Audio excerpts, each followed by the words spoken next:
bienvenidos a la unidad número 9. Esta es la unidad más interesante, que es aquella unidad donde vamos a hablar de la mitocondria. Vamos a hablar de cómo está formada la mitocondria, como la anatomía de la mitocondria, la forma de la mitocondria, los componentes, y vamos a enfocarnos principalmente en cómo funciona la respiración celular en la mitocondria, y vamos a ver el ejemplo de la glucólisis. ¿Ok? Entonces, la idea de la unidad no es tanto enfocarse en cómo está formada la mitocondria, porque eso es muy fácil, recordar cómo está formada. Lo importante, y que es lo que se pregunta, es cómo funciona, a grandes rasgos, de manera general, nunca tan específico.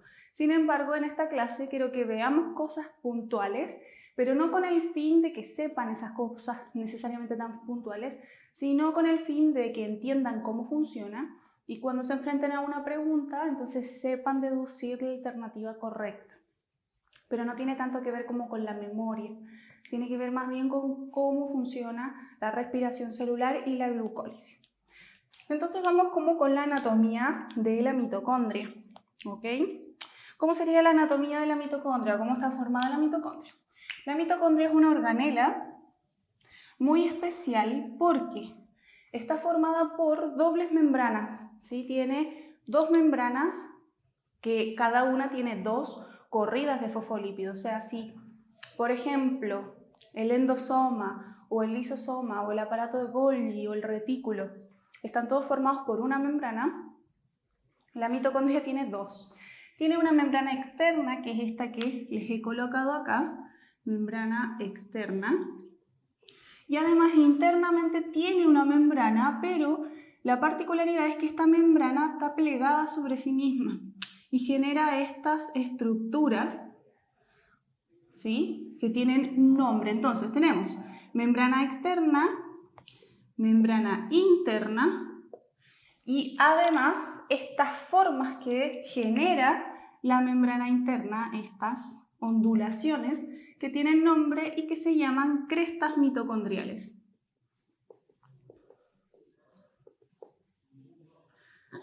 Crestas mitocondriales. ¿Ok? Resulta ser que esto delimita en la organela dos espacios o dos compartimentos. Vamos a tener el espacio comprendido, bueno, de ya recordar que estamos dentro del citosol, ¿no? Entonces, fuera de la mitocondria tenemos el citosol. He puesto citol, pero no, es citosol. Citosol es el ambiente de la mitocondria. Bueno, cuando nosotros atravesamos la membrana externa, vamos a encontrarnos con un espacio que está delimitado por la membrana externa y por la membrana interna. Ese espacio entre las membranas se llama espacio intermembrana, espacio intermembrana o espacio intermembranoso, intermembrana o intermembranoso. Y además el otro espacio que queda delimitado es aquel espacio que está cerrado, está flanqueado por la membrana interna de la mitocondria, que es toda esta zona de acá, ¿ok? Toda esta zona de acá se llama matriz mitocondrial. Matriz, he puesto con X, matriz mitocondrial. Bien. Entonces tenemos dos espacios, dos membranas y las crestas mitocondriales. ¿Cuál es la diferencia entre la membrana externa y la membrana interna? La diferencia es la longitud. Si nosotros cortamos la membrana externa y la estiramos, y luego cortamos la membrana interna y la estiramos, ¿cuál creen que va a ser más larga? ¿La interna o la externa? Y más larga va a ser la interna, porque está plegada sobre sí mismo, pero en el mismo espacio está plegada, pero si yo la estiro va a ser más larga, tiene mayor longitud, ¿ok? Esa es la función de las crestas mitocondriales. Las crestas mitocondriales existen precisamente para que la membrana interna tenga mayor superficie de contacto o de intercambio. ¿Se acuerdan dónde teníamos también esta función para aumentar la superficie de intercambio o de contacto? Lo teníamos en las especializaciones de membrana en la cara apical con las microvellosidades y los estereocilios, ¿se acuerdan? En esos casos, la membrana plasmática estaba formada por unas prolongaciones que tenían esta estructura así ondulada, que si yo la estiraba y la comparaba con otra cara de la membrana, entonces iba a notar que era mucho mayor.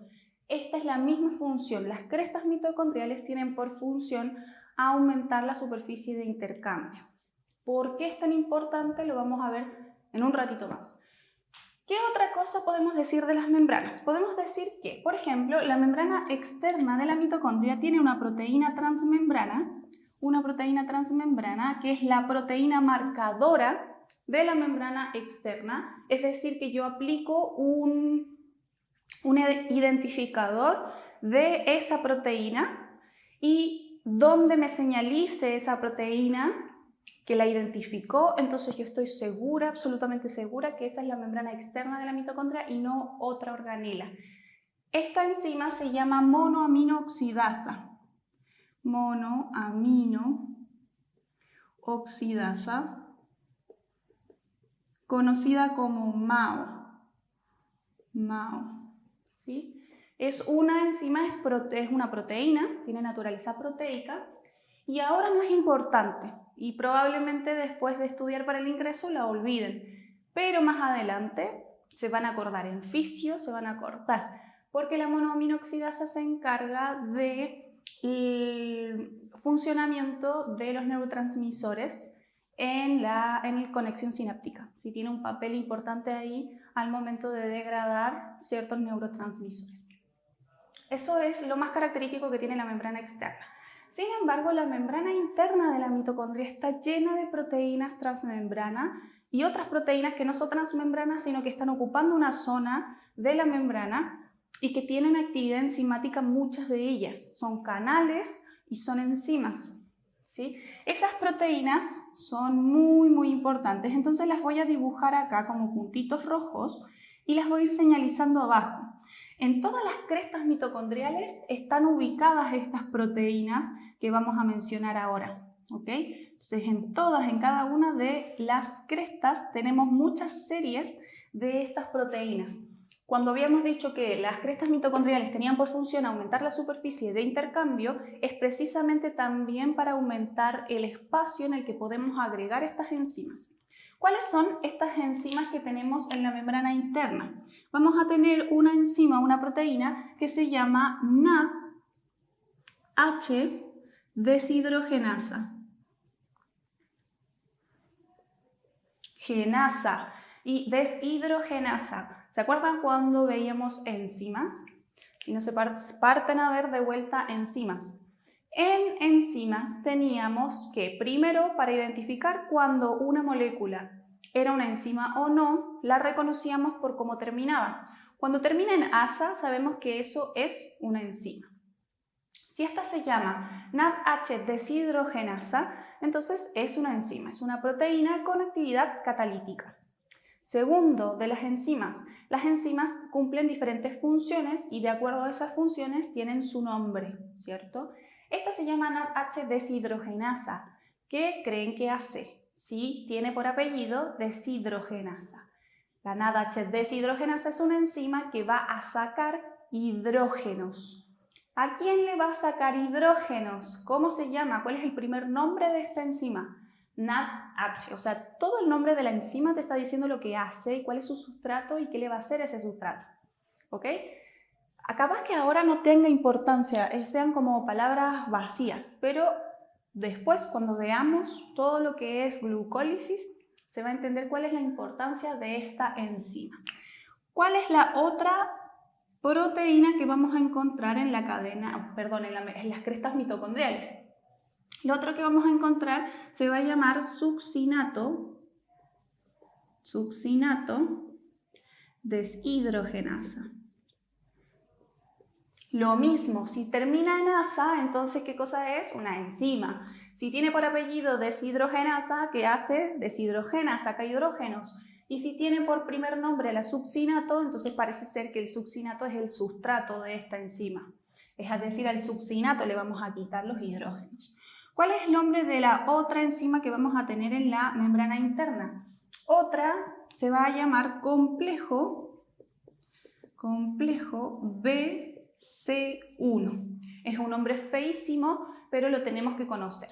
Complejo BC1. Otra que vamos a tener en la membrana interna de la mitocondria se llama citocromo oxidasa. ¿Ok? Citocromo oxidasa. Es una proteína transmembrana. Todas estas que les he nombrado, salvo la succinato deshidrogenasa, son proteínas transmembranas. ¿Qué otras cosas vamos a encontrar en las crestas mitocondriales? Vamos a encontrar moléculas que se llaman, una se llama ubiquinona, acuérdense de la nona, ubiquinona. Más adelante vamos a hablar de la ubiquitina. No confundir ubiquinona con ubiquitina. En la siguiente unidad vamos a hablar de la ubiquitina. Y otra que vamos a encontrar, otra proteína que vamos a encontrar, voy a hacer una flecha acá, otra que vamos a encontrar se va a llamar citocromo C. Citocromo C. Estas ya no son proteínas transmembranas. Esta y esta ya no son transmembranas, pero las otras sí. Y otra que vamos a encontrar que sí es transmembrana se llaman partículas fosforilantes o partículas elementales. También son conocidas como partículas elementales. Son proteínas. Partículas elementales. Las partículas elementales son dos proteínas ensambladas entre sí. Una se llama F0, y la otra se llama F1. ¿Ok? Por ahora estamos presentando las cosas que tiene la membrana interna en las crestas. Nada más, no estamos explicando cómo funciona. Eso lo vamos a ver en respiración, cómo funciona. Bien, eso entonces con los componentes de la membrana externa, que es el marcador monoaminoxidasa, y la interna tiene todas estas proteínas donde el marcador, la única proteína que tiene la membrana interna y que sirve para reconocerla es la citocromo oxidasa. Entonces, marcador de la membrana externa de la mitocondria, la MAO, y marcador de la membrana interna de la mitocondria, la citocromo oxidasa. ¿Qué más tenemos que decir de la mitocondria? Tenemos que decir, por ejemplo, que en el espacio intermembrana, vamos a encontrar los mismos componentes que en el citosol, porque la membrana externa de la mitocondria es relativamente permeable. Es una membrana semipermeable como cualquier otra membrana. Sin embargo, todos los componentes que están en el citosol también se encuentran, la pueden atravesar y se encuentran en el espacio intermembrana. Entonces, sodio, potasio y distintos electrolitos más agua van a estar en el espacio intermembrana. Sin embargo, el espacio intermembrana va a tener una diferencia con el citosol y es que va a tener una mayor concentración de protones. Van a haber muchos protones. Recordemos los conceptos de pH. El concepto de pH, cuando algo es ácido o algo es alcalino, depende de la concentración de los protones. Cuando tenemos alta concentración de protones, ese medio se vuelve ácido, y cuando tenemos baja concentración de protones, ese medio se vuelve alcalino. Por tanto, el espacio intermembrana es ácido, porque tiene muchos protones. Pero lo que nos importa son los protones, no más, por ahora.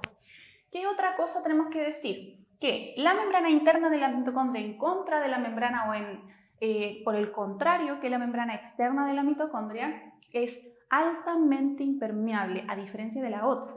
La membrana interna de la mitocondria es súper celosa de que nadie pase, entonces existe una gran diferencia de concentraciones de electrolitos en la matriz, que es el espacio que la membrana interna resguarda, versus el espacio intermembrana, que es lo que está fuera de la membrana interna de la mitocondria. ¿Ok? Ojo con eso, ojo, piojo con eso. Bueno, entonces, ¿qué más? ¿Qué nos queda hablar? Nos queda hablar de los componentes que tiene la matriz mitocondrial. ¿Cuáles son los componentes de la matriz mitocondrial? Bueno, en la matriz vamos a encontrar diversas enzimas y proteínas. Una de esas enzimas que vamos a encontrar en la matriz va a ser una llamada piruvato deshidrogenasa. De vuelta, si termina en asa, ¿qué cosa es? Una enzima. Si tiene por apellido deshidrogenasa, ¿qué cosa hace? Quita hidrógenos. Y si tiene por primer nombre piruvato, entonces el sustrato es el piruvato, significa que esta enzima agarra el piruvato y le quita hidrógenos. ¿Okay? Bueno, tiene otras más proteínas en la matriz. Esta es la que nos importa para lo que vamos a ver en glucólisis. Pero ¿qué otra cosa vamos a encontrar en matriz que no son proteínas? Vamos a encontrar algo súper particular en la mitocondria, que es ácidos nucleicos, como son el ADN, ácido desoxirribonucleico, y además vamos a encontrar ácido ribonucleico, ARN. Vamos a encontrar todos los ARN, ARN ribosomal, ARN de transferencia, ARN mensajero. Si la mitocondria en su matriz mitocondrial tiene ARN de los tres tipos, entonces, por tanto, ¿qué cosa también tiene? ¿Qué es lo que forman los ARN ribosomales? Más proteínas. Forman los ribosomas. Entonces, también va a tener ribosomas la mitocondria. Va a tener ribosomas. Por tanto, si tiene ribosomas, va a sintetizar sus propias proteínas. Todas las proteínas, muchas de las que hemos nombrado, las sintetiza la mitocondria. El ADN que tiene la mitocondria, de hecho, es un ADN diferente, no es igual al ADN que está en el núcleo. Aquí podríamos poner ADN nuclear. ¿Nuclear? No, nuclear. Estamos cambiando las R's por las L's. ¿Sí? Entonces es diferente el ADN de la mitocondria al ADN nuclear, al ADN que se encuentra dentro del núcleo de la célula eucariota. Es diferente y de hecho este ADN de la mitocondria es circular y desnudo. ¿Dónde habíamos visto esa palabra de que existía ADN circular y desnudo? ¿Dónde lo habíamos visto? En las células procariotas. Las bacterias tienen muchas copias de ADN circular y desnudo. ¿Por qué se dice circular y desnudo? Se dice porque es para clasificarlo o diferenciarlo del ADN de las células eucariotas. El ADN de las células eucariotas, las que están en el núcleo, no es el ADN mitocondrial, es un ADN que está asociado a proteínas, a las histonas y a las no histonas, y por eso no se puede decir que es desnudo, en realidad está vestido. Es ADN vestido y no es circular, no se cierra sobre sí mismo, sino que está cortado en fragmentos. Esa es la diferencia. Sin embargo, la mitocondria tiene ADN propio, que es diferente al del núcleo y es circular y desnudo, o sea que se parece mucho a una bacteria. Si tiene sus propios ribosomas, para colmo, los ribosomas que tiene la mitocondria no son los ribosomas ni de las bacterias ni de la célula eucariota. El ribosoma de la célula procariota es 70S, el de la eucariota es 80 y el de la mitocondria es 50. O sea, nada que ver una cosa con la otra. Vamos a corroborar que les he dicho bien la unidad de sedimentación de los ribosomas de la mitocondria. Vamos a ver. ¿Dónde está la cuestión? 55S, ¿sí? Ribosoma 55S, me comí 5. 55S los ribosomas. ¿Qué más tenemos? Aparte de esas particularidades, ¿qué pasa con todo el ADN de la célula eucariota? El ADN de la célula eucariota, todo el ADN de la célula eucariota, el 100% del ADN de la célula eucariota está dividido, donde el 99%, vamos a corroborar de vuelta porque invento cifras, no lo tenemos en ninguna parte. Sí. El 90%, ahora sí, el 90% del ADN de la célula eucariota en su conjunto se encuentra en el núcleo. ¿Sí? No, estamos todo mal. Es 99.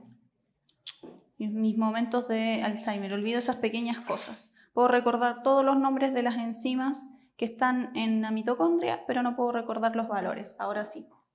De vuelta, 99. Entonces olvidemos lo que pasó, vamos a hacer que nada pasó, y vamos a decir ahora sí que el 99% de todo el material genético de la célula eucariota se encuentra en el núcleo, mientras que el 1% del material genético de toda la célula eucariota se encuentra en la mitocondria. Y recuerden que es un mitocondria. Y recuerden que es un material genético diferente al material genético que está en el núcleo. Ese material genético, este 1%, y por eso me confundí, este 1% del material genético de la célula eucariota codifica, o sea, se expresa en el 10% de todas las proteínas que se encuentran en la mitocondria. O sea que todas las proteínas que necesita la mitocondria del total, ella tiene la información genética para sintetizar el 10% de ellas, que son alrededor de 13 proteínas, que casi todas corresponden a las proteínas de la membrana interna de la mitocondria. Estas que estábamos conversando acá, succinato, deshidrogenasa, citocromo oxidasa, citocromo C, complejo BC1, de NADH deshidrogenasa y otras, las partículas elementales. Todas ellas, entonces, la gran mayoría están sintetizadas por la propia mitocondria, por sus propios ribosomas. Pero ¿qué va a pasar con las otras? Por ejemplo, la monoaminoxidasa o la piruvato deshidrogenasa, todas esas enzimas y proteínas no van a ser sintetizadas por la propia mitocondria, sino que van a venir cedidas del ADN nuclear. ¿Sí? Vamos a hacer un pequeño cuadrito en donde vamos a hablar del flujo de la información genética en una célula. El flujo de la información genética en una célula va desde el ADN al ARN y luego a proteínas. Es lo que se llama dogma de la biología celular, en donde para poder hacer una proteína nosotros necesitamos tener ARNs, todos los tipos de ARN, ribosomal, de transferencia y mensajero. ¿De dónde vienen estos ARNs? Estos ARNs vienen de una fotocopia. A mí me gusta decir que hemos fotocopiado una fotocopia trucha del ADN. El ADN es un libro full color y el ARN es una fotocopia del libro en blanco y negro. ¿Ok? Pero ¿qué es lo importante de una fotocopia? Que tiene la información del libro. Si yo lo puedo leer, lo puedo estudiar. Bueno, de la misma manera funciona el ADN. El ADN tiene la información para hacer síntesis proteica. Sin embargo, como el ADN no lo puedo sacar del núcleo, porque es muy importante que se quede en el núcleo, entonces lo que yo hago es hacer una copia del ADN. Esa copia es el ARN. El proceso por el cual yo le saco una fotocopia al ADN se llama transcripción. Y el proceso por el cual yo al ARN lo transformo en proteína se llama traducción. ¿Ok? El 90% de las proteínas que necesita la mitocondria, que ella no las puede sintetizar, vienen del ADN del núcleo de la célula eucariota. Eso hace que la mitocondria esté en una relación de semidependencia con el núcleo de la célula. A pesar de que ella tenga su propio material genético, sus propios ribosomas y sintetice una parte de sus propias proteínas, ella no puede ser totalmente autónoma, sino que depende del ambiente en el que vive, que es la célula eucariota en su conjunto.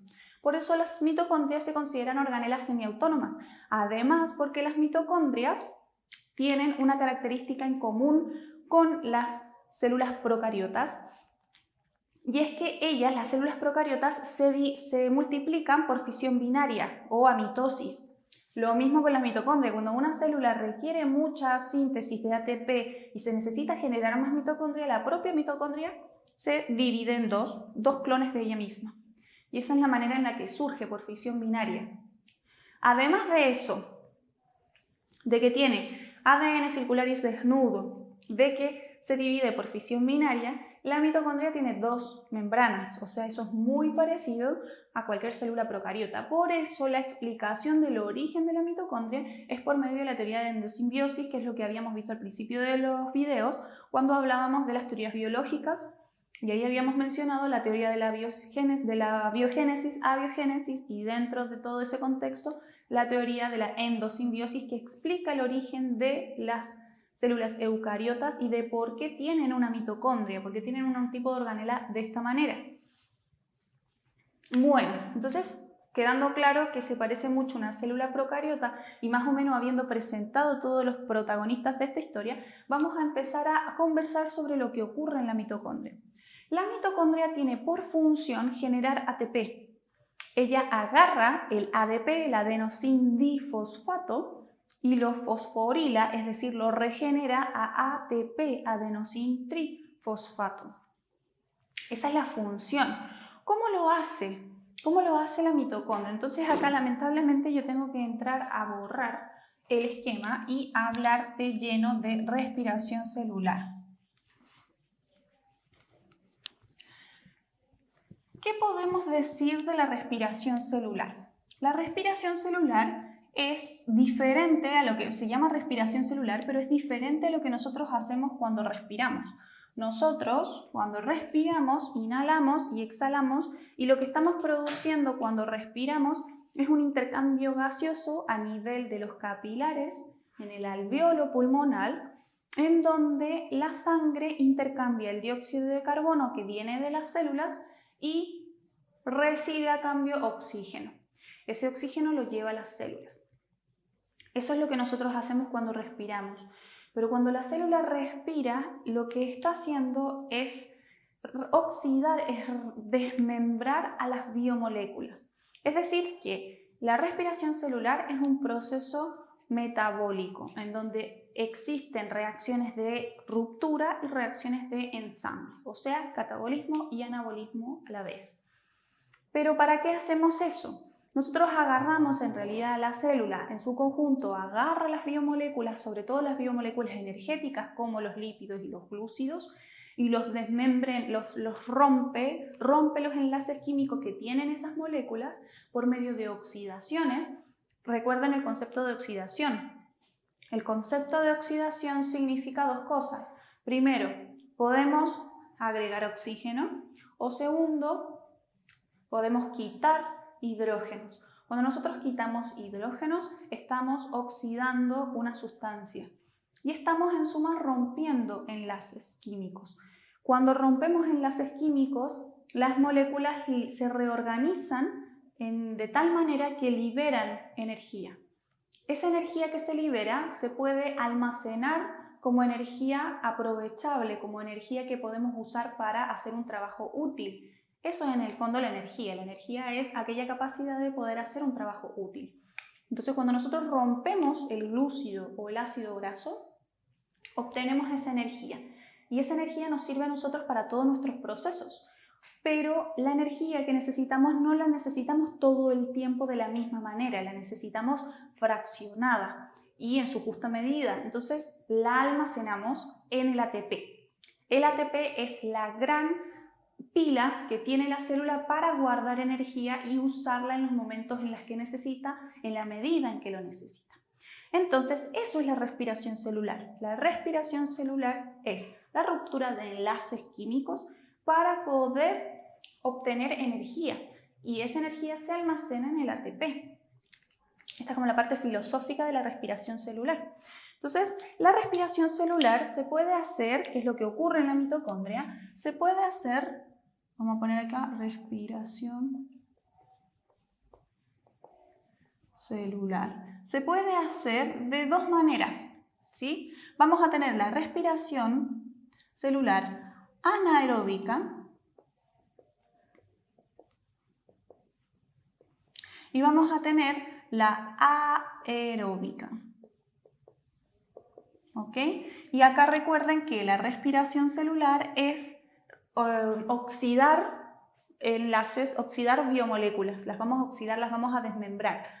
Cuando nosotros desmembramos una molécula, normalmente le estamos quitando cosas, como por ejemplo hidrógenos. Bueno, eso que le quitamos se llaman equivalentes de reducción. Equivalentes de reducción. Entonces vamos a poner acá quitar equivalentes de reducción. ¿Qué son los equivalentes de reducción? Pueden ser lo que habíamos dicho antes, pueden ser hidrógenos o pueden ser protones o pueden ser electrones, ¿sí? Cuando nosotros reducimos algo, cuando estamos desmembrando las biomoléculas, le podemos quitar hidrógenos o le podemos quitar el protón o le podemos quitar el electrón. Recuerden que el hidrógeno tiene un único protón y un único electrón. Entonces, cuando le estamos quitando un protón a alguien, entonces ese protón equivale a un hidrógeno sin su electrón. ¿Estamos? A eso se refiere el equivalente de reducción.